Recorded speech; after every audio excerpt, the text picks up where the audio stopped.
Why You Can't Be Your Own Mother. July 16, 2020 by Anna von Reitz. I titled this article to get your attention. It is obvious, to most of us anyway, that we can't function as our own mother, though it seems that I must now belabor that point. There are simply some things that we can't do for ourselves, and there are other things, like peeing, that nobody else can do for us. This is built into the web of our physical existence and is not subject to change. So, having squared that away, I will next observe that federal employees and dependents cannot create the federal republic, for the same reason that we cannot act as our own mothers.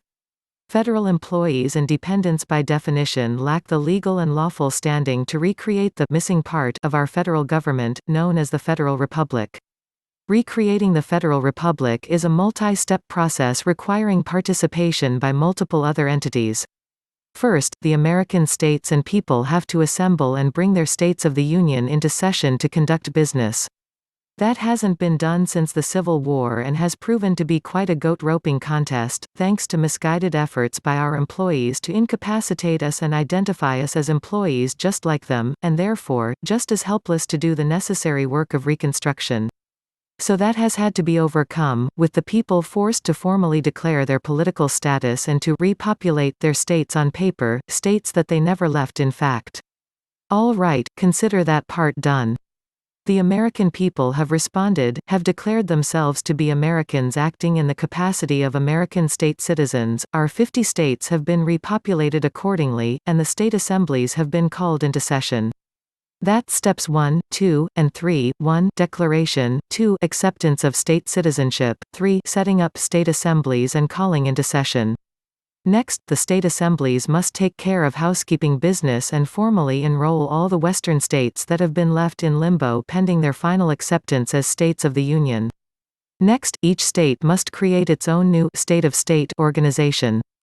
For example, New Hampshire has to create, or as it is, recreate, the state of New Hampshire, to do business for New Hampshire, as part of the reinstated Confederation of States.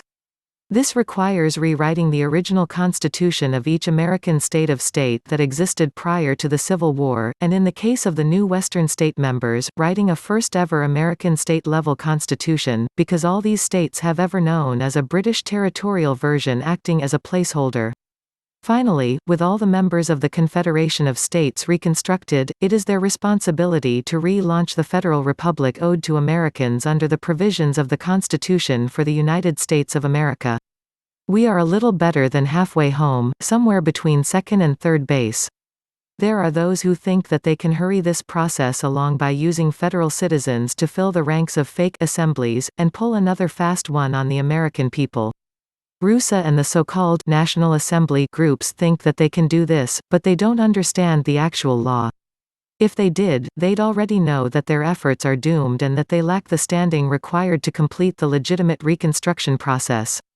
Federal citizens of either stripe, territorial or municipal, cannot restore the Federal Republic for the same reason that you can't function as your own mother. So, as it behooves everyone in this country to get it straight and get it done, join and support your actual state assembly and take the steps necessary to properly declare your political status, either as an American state national or as an American state citizen.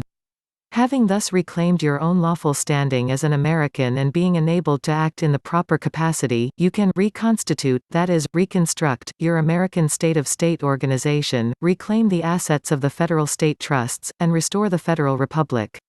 Not until. So, Mr. President, if you want our assistance in this otherwise impossible to accomplish feat, you have it. It behooves you, your administration, the members of the military, and the members of the Federal Civil Service to get the lead out and help us do what has to be done. Because we are the only ones that can act as your mother.